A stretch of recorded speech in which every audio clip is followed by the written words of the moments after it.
Hello friends, welcome back to another video and welcome to my January wrap-up. I read a total of 12 books in January and I think we've got a nice little variety going on here. We will waste no time, let's just get straight into it. My goal this year is to get through my physical TBR, and I thought a good way to kind of balance out the books that I'm reading is to pick one larger book or one series that's more of a project and then have smaller books that I kind of throw in for variety. So for example, in January, I started rereading Harry Potter. This is something I've wanted to read for the past maybe 4 or 5 months, but I'm finally getting around to it and I'm actually on the 5th book right now. I will say the first 3 books I got through so quickly. I think I spent 2 days on each of them. I've been really missing the feeling of being in school and going to classes and just the whole academic experience, so it was really nice to kind of live through these characters and get to feel those feelings again. Obviously, the author's a little questionable, we all know this by now, but that doesn't change the fact that the world building and the characters all make sense, and the plot of the second and the third books build off of what was introduced in the first book. There's nothing that comes out of nowhere. It all feels like it came from somewhere and it was established earlier on, and then you're just elaborating as you move through the series, and I think it is done so well. The third book I read this month, it was a little bit of a buddy read, and it was Verity by Colleen Hoover. I bought this book with Kaylin, I think in July of 2022, and we bought it with the intention of sort of buddy reading it, and then we were both gonna annotate and then swap copies so we could see what the other person was thinking throughout the story. And I had a lot of fun getting frustrated at the characters and being able to just vent on the pages. If you've watched these videos before, you know I'm not the biggest Colleen Hoover fan, and that still holds true here. I think the ending was not something that I saw coming, and I think it is a cool twist, but still, this is the third Colleen Hoover book I've read, and it does still feel like the characters they're very surface level. It still feels like the characters fit their molds perfectly and they do not go outside of it whatsoever. And it was really interesting to me because Verity is actually an author in the book, and the writing that Verity puts out was interesting, and it was something that I would actually like to read. And that was very frustrating to me because that means that Colleen Hoover is able to write things that are interesting, that feel like they have depth, and instead just writes about characters that only think about doing the nasty with each other. Which I'm sure is fine and entertaining for some people. That's obviously, you know, she's writing to a certain demographic and it's going very well. But I have no interest in reading about that, and it's frustrating to see that she is capable of writing characters with depth and it just doesn't happen because the romance is more important. Like, you can have good writing and good relationships. You don't have to have one over the other. But I do love a good unreliable narrator, and I also love an ending where you kind of just have to guess for yourself and you don't know for sure. So this is my favorite out of the 3 of her books that I've read. Then I read The Prisoner of Azkaban, which most people say is their favorite just because it introduces some lovable characters. And I felt the same feelings that I had when I was reading Maze Runner, where I don't want the books to continue because I just know how much misfortune the characters are going to be faced with. I wish they could just stay when this was as big as their problems got, and it just sucks to reread a story like this because you know how quickly things are gonna go downhill. But obviously I'm not gonna go into the plot of the deeper Harry Potter books in case you're not into it. I'm pretty sure everybody knows the basic Harry Potter world by now. It's just wizards. The 5th book I read in January was The Hellbound Heart by Clive Barker. This is the 2nd book of his I've read. I've also read the 1st volume of Books of Blood, which is just short stories. I will say, this is a very fast read. The text is very, very large. This is what the Hellraiser series is based off of. But I do think that the movie is what made it good. I don't think I would have liked this book very much if I wasn't picturing the movie in my head the whole time. I just feel like for an author that is so well known for body horror and stuff like that, I want to feel uncomfortable when I'm reading it, and I so far haven't really felt that with his writing. I think the story is a really cool concept, but this is also not a lot of pages to explore it. Although I will say I am quite unfazed by a lot of more disturbing text, so it could just be a personal thing. For example, here's a description of something that happens to somebody. You're hearing about how the Cenobites are treating this person, and they've got chains all throughout his body, and it says, "Then he came unsewn, his limbs separated from his torso and his head from his shoulders in a welter of bone shards and heat.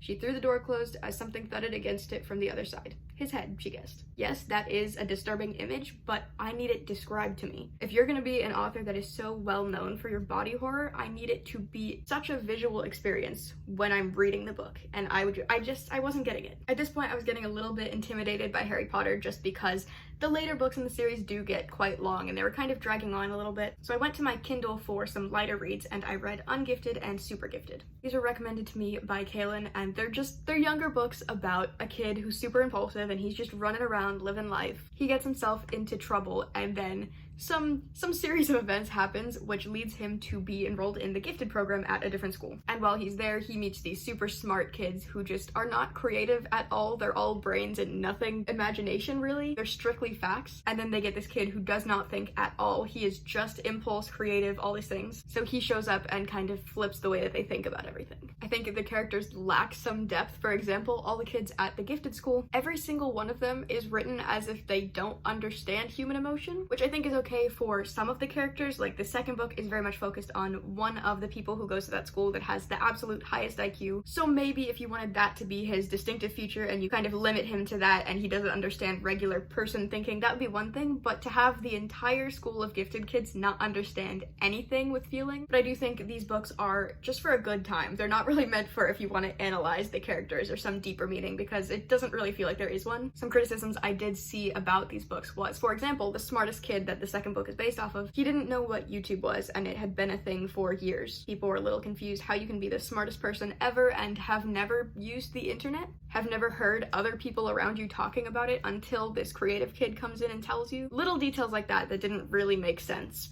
It's not to say I didn't enjoy these, though. I do think they were a nice break from the other things that were going on. Just a fun little read amongst some darker picks. I do think I was less entertained by the second one. The plot just kind of goes full silly mode. There's really no reason to what is happening. So again, it's a fun, light read, but not one that I'll think of past reading it. The 8th book I read was Harry Potter and the Goblet of Fire, which in my head is the favorite out of the series, for me personally, just because I really like my copy. I got them all used, so I have some that are smaller and then some that are the big hardbacks, and I just really enjoy this cover. I love that you're expanding to see more of the wizarding world beyond just this school that you know for the past 3 books. And this is where the stakes start to rise. You're starting to see that there are real bad things going on, and it's gonna start to impact these characters. Up until now, it's kind of just been build up, but from here on out, things are not going well for them. And this was also the point where I started to forget what happens in the books, because up until now, I kind of had a vague idea of what happens in each book, but the ending of Goblet of Fire and then the ending of the rest of the books, I only remember character deaths, but I don't remember how it happens, or I don't remember where they go, what they get up to. So I'm very excited to see how it will emotionally affect me, because I'm not ready for what's coming. But I think Goblet of Fire is especially good at making you feel exactly how Harry feels, because he's going through these trials. The vague plot of this one is he's in a tournament, right? And he's just trying to beat the other contestants. And this book is really good at letting you feel how Harry feels, and the stress and the compassion towards certain people, and then the jealousy towards some people. It does really well at showing the mindset of a younger teenager while also presenting him with things that no teenager should ever have to deal with, and I think it's done really well. And then I needed to take a little bit of a break from Harry Potter just because the 5th one to me is starting off a little bit slow, and it's also, I think, the largest one in the series, so it's a little bit intimidating, and I've just been looking to smaller books to sort of motivate me to continue reading even if I'm not moving through that one. The 9th book that I read in January was The Invention of Hugo Cabret by Brian Selznick. At first glance, it is very intimidating,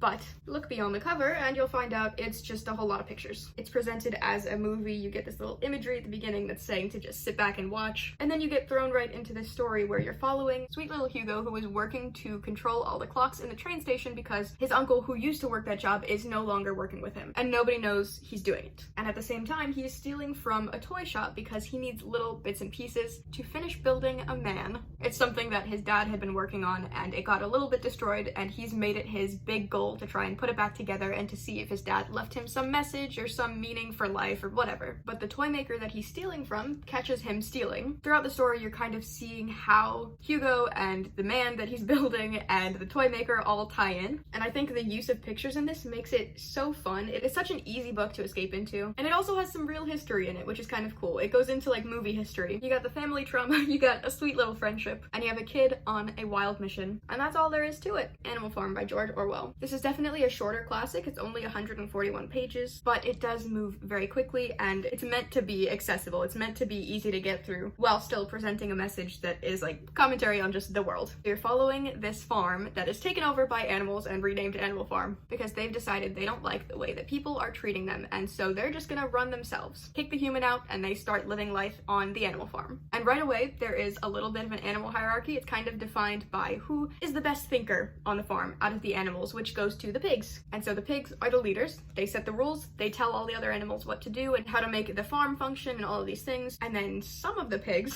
start to abuse that power, and you just kind of watch. I think this book is really, really good at making lovable characters, and it really made me angry to read, which is exactly what it's trying to do. These animals are so sweet, and they're trying so hard to make a better life for themselves, and then some people are just taking total advantage of that. And it makes me so upset, and it is done so well. I have 2 books left in front of me. The first one is Convenience Store Woman by Sayaka Murata. This is one that I was so excited to read. It's the first book in forever that I've gone to the bookstore specifically looking for, because everything I've heard about this book is exactly what I needed. You're following this woman, and she got hired at a convenience store in her time out of college, which is like a normal time to kind of work one of those part-time, just making enough money to live by. Everybody's excited for her because it's a step in the right direction. She's finally got a job, she's out of college, she's doing all the right things at that phase in her life. Flash forward to her late 30s, she is still working at the same convenience store. Her friends and family all have good intentions when they ask her if she's sad, if she's maybe looking for a romantic partner, if she's considered getting a different job, but all she hears is that she's doing something wrong and nobody is telling her the right way to live, because she's content. She is satisfied with her job and she doesn't feel like she needs to change, but she's getting all this outside pressure too. And this whole book,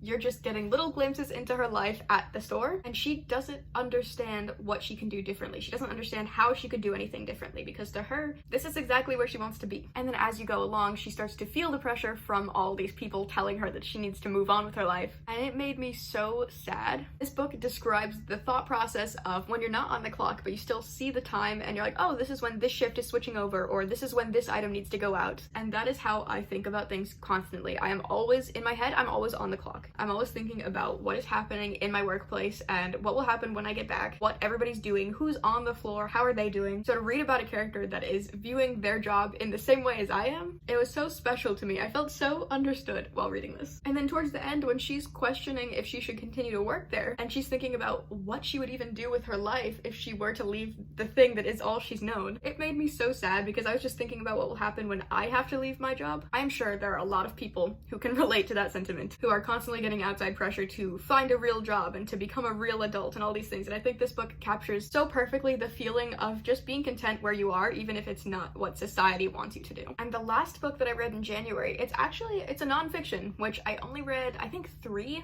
nonfictions last year. So we're starting off the year strong with The Scotia Widows. This is by Gerald M. Stern, who was actually the lawyer that worked with the Scotia Widows. And he is telling the story of these women and the legal case that they went to. Basically, the Scotia Widows, there are 15 women, and their husbands all died in a coal mining explosion. Apparently, when you're coal mining, sometimes things just go wrong and things explode. So some of the men died while they were coal mining, and others died on a rescue mission where a second explosion happened and killed more men. Really tragic story, really sad. I don't know how common these explosions are now, because this was in the late 70s, so I'm hoping conditions have gotten better since then. But this was really sad to read about, because you're reading about the lives of the 15 women after their husbands have died. For a lot of them, that was their only family income. So now they're raising children on their own, and the compensation that the coal mine company is giving them is just really not adequate. It doesn't even begin to cover the cost of a life. This whole book is the lawyer describing the court case that they went to, where they basically demanded, hey, you have to pay for the lives of our husbands. And he describes all the sneaky little things that lawyers and that judges and just everyone in the legal field will do to try and win their case. It was so frustrating to read about what the other side was doing to try and sneak their way out and to place blame on other people so that they wouldn't get charged for it. And it made me so upset to think that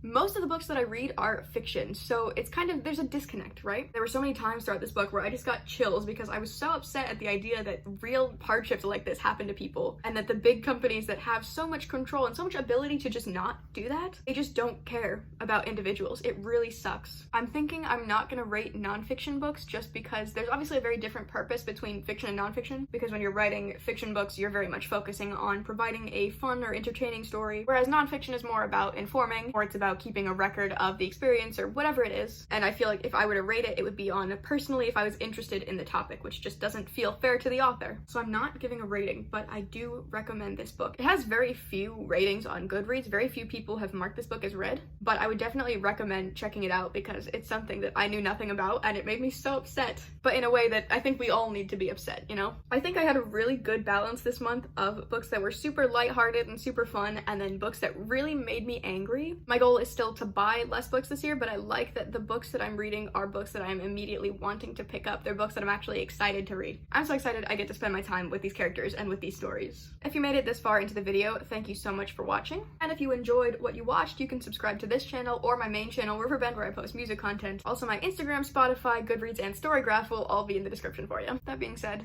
thank you so much for watching. I'll see you guys in my next video. Bye.